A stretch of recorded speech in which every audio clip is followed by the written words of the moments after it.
नमस्कार, आप देख रहे हैं आज की समाचार सिर्फ और सिर्फ के टीवी भारत में। मैं वर्षा वेणुगोपाल लेकर आई हूं देश और दुनिया की बड़ी खबरें। नई दिल्ली में ऑस्ट्रेलिया के उच्चायुक्त फिलिप ग्रीन ने भारत ऑस्ट्रेलिया रिश्तों को सिर्फ व्यापार और रक्षा से आगे बढ़ाने पर जोर दिया। गिग ऑन दी ग्रीन कार्यक्रम में दी वॉइस ऑस्ट्रेलिया विजेता रियोबिन डी मेलो और सिंगर मिलिंद रिंग ने शानदार प्रस्तुति दी। वहीं प्रधानमंत्री नरेंद्र मोदी ने असम के डिब्रूगढ़ में पूर्वोत्तर की पहली इमरजेंसी लैंडिंग फैसिलिटी का उद्घाटन किया। 4.2 किलोमीटर लंबी इस ट्रिप पर वायु सेना के फाइटर जेट उतार सकते हैं। बांग्लादेश में नई सरकार ने भारत के साथ संतुलित और सम्मानजनक संबंध की बात कही है। उधर लेखिका अरुंधति रॉय ने बर्लिन फिल्म फेस्टिवल से अपना नाम वापस लिया है। दक्षिण की खबरों में कर्नाटका में मुख्यमंत्री पद को लेकर चर्चाओं के बीच डीके शिवकुमार ने खुद को पार्टी का वफादार सिपाही बताया। समाचार और गहराई से जानने से पहले आज की सुर्खियां जान लेते हैं। आईसीसी 2026 टी20 वर्ल्ड कप में 15 तारीख शाम 7 बजे आर प्रेमादास स्टेडियम पर टकराव। बहिष्कार संकट के बाद मुकाबला तय। अमेरिकी हादसे में मारी गई छात्र जानवी कंदुला के पिता का समझौते से 2 दिन पहले निधन। सिद्धरामैया सरकार 1 लाख परिवारों को सौंपेगी भूमि पट्टे। भव्य सम्मेलन में जश्न। बसनगौड़ा पाटिल यत्नल बोले सनातन की रक्षा होगी, शिवाजी मॉडल और बुलडोजर एक्शन लागू करेंगे। अब समाचार विस्तार से। सबसे पहले देश और दुनिया की खबरें। ऑस्ट्रेलिया में भारत के रिश्तों को लेकर नई दिल्ली में एक खास कार्यक्रम के दौरान ऑस्ट्रेलिया के उच्चायुक्त फिलिप ग्रीन ने बड़ा बयान दिया। उन्होंने कहा कि भारत और ऑस्ट्रेलिया की अर्थव्यवस्थाएं एक दूसरे के लिए पूरक है, लेकिन रिश्ता सिर्फ व्यापार और रक्षा तक सीमित नहीं होना चाहिए। हमें एक दूसरे के कहानियां समझनी और सुननी चाहिए। ऑस्ट्रेलियन हाई कमीशन में आयोजित गिग ऑन दी ग्रीन कार्यक्रम में भारतीय मूल के 2 कलाकारों ने प्रस्तुति दी। 2024 में दी वॉइस ऑस्ट्रेलिया जीतने वाले गोवा में जन्मे गायक रियोबिन डी मेलो और सिडनी की सिंगर मिलिंद रिंग ने अपने गीतों से सभी का मन मोह लिया। ग्रीन ने बताया कि ऑस्ट्रेलिया में अब तक 10 लाख से ज्यादा भारतीय मूल के लोग रह रहे हैं, जो वहां का सबसे तेजी से बढ़ता समुदाय है। उन्होंने कहा कि संस्कृति भारत ऑस्ट्रेलिया संबंध का मजबूत स्तंभ है। कार्यक्रम में रियोबिन ने बॉलीवुड फिल्म 3 इडियट्स का मशहूर गीत गिव मी सम सनशाइन भी गाया। दोनों कलाकारों ने भारत में आकर अपनी जड़ों और संस्कृति से जुड़ने की खुशी भी जाहिर की। प्रधानमंत्री नरेंद्र मोदी ने असम में एक ऐतिहासिक उपलब्धि दर्ज की है। शनिवार सुबह पीएम मोदी ने पूर्वोत्तर भारत की पहली इमरजेंसी लैंडिंग फैसिलिटी का उद्घाटन किया। यह विशेष सुविधा असम के मोरन बाईपास डिब्रूगढ़ में बनाई गई है। 4.2 किलोमीटर लंबी इस हाईवे स्ट्रिप को इस तरह तैयार किया है कि जरूरत पड़ने पर भारतीय वायुसेना के फाइटर जेट यहां उड़ान भर सके और लैंडिंग कर सके। पीएम मोदी पहले चबुआ एयरफील्ड पहुंचे और वहां से भारतीय वायुसेना के C-130J विमान से इस इमरजेंसी लैंडिंग फैसिलिटी पर उतरे। करीब 100 करोड़ रुपए की लागत से बनी ये सुविधा पूर्वोत्तर की पहली ऐसी परियोजना है। ये स्ट्रिप 40 टन तक के फाइटर विमान और 74 टन तक का एक ट्रांसपोर्ट विमान को संभाल सकती है।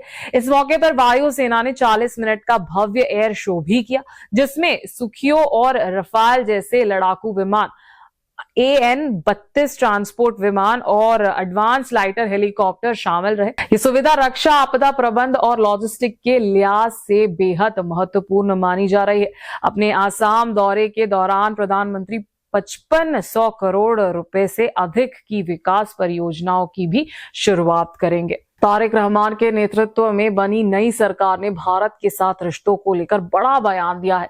रहमान के करीबी सहयोगी कबीर ने कहा कि बांग्लादेश भारत के साथ आपसी सम्मान और राष्ट्रीय हित के आधार पर संबंध चाहता है। कबीर ने साफ कहा कि उनकी सरकार भारत के साथ सिर्फ सरकारी स्तर पर ही नहीं बल्कि जनता से जनता के बीच रिश्तों को भी मजबूत करना चाहती है। उन्होंने कहा कि भारत उन देशों में शामिल होगा जहां अधिकतर सरकार दौरे करेगी। हालांकि तारीख तय नहीं की गई है। पाकिस्तान के साथ बढ़ती नजदीकियों के सवाल पर कबीर ने कहा कि बांग्लादेश किसी एक देश का पक्ष नहीं लेगा और क्षेत्र में संतुलित संबंध बनाए रखेगा।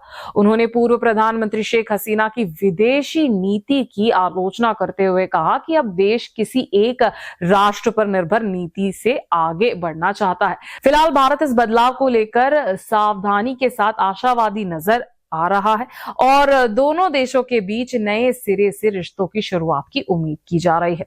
भारतीय लेखिका अरुंधति रॉय ने बर्लिन इंटरनेशनल फिल्म फेस्टिवल यानी बर्लिन फिल्म फेस्टिवल से अपना नाम वापस लिया है।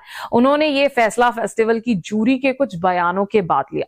दरअसल जूरी के अध्यक्ष और मशहूर जर्मन निर्देशक विम वेंडर्स ने एक सवाल के जवाब में कहा कि फिल्मकारों को राजनीति से दूर रहना चाहिए। ये सवाल जर्मन द्वारा इजरायल के समर्थन और गाजा में चल रहे युद्ध को लेकर पूछा गया था। अरुंधति रॉय ने इस बयानों को चौंकाने वाला और अस्वीकार्य बताया। उन्होंने कहा कि गाजा में जो हो रहा है वो पैलेस्टीन लोगों के खिलाफ नरसंहार है और कलाकारों, लेखकों और फिल्मकारों को इसके खिलाफ आवाज उठाना चाहिए।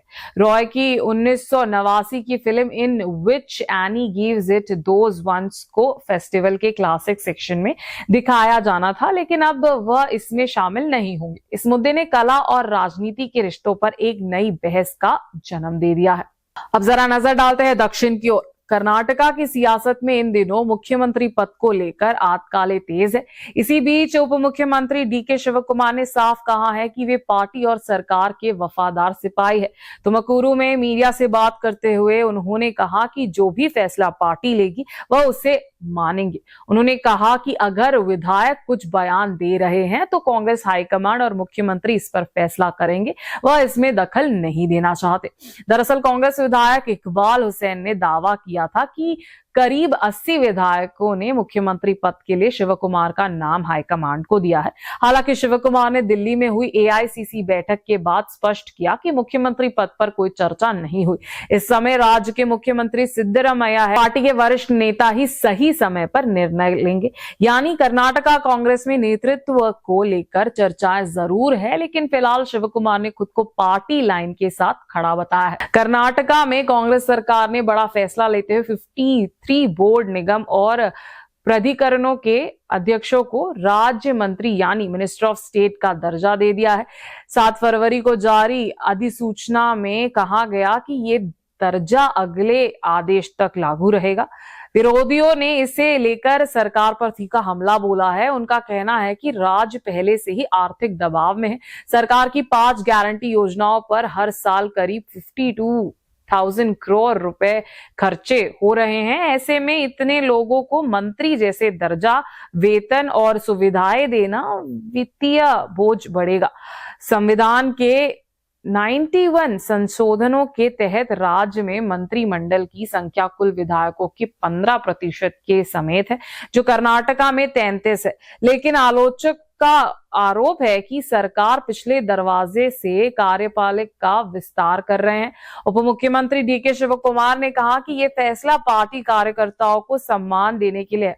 वहीं राजनीतिक विश्लेषक मानते हैं कि ऐसे कदम आंतरिक असंतुष्टता को शांत करने और चुनावी रणनीति मजबूत करने के लिए उठाए जाते हैं। राज्य के राजस्व मंत्री कृष्ण बैर गौड़ा ने कहा है कि केंद्र सरकार द्वारा जनगणना प्रक्रिया शुरू किए जाने के कारण फिलहाल 1300 नई बस्तियों को राजस्व गांव घोषित करने पर रोक लगा दी गई है।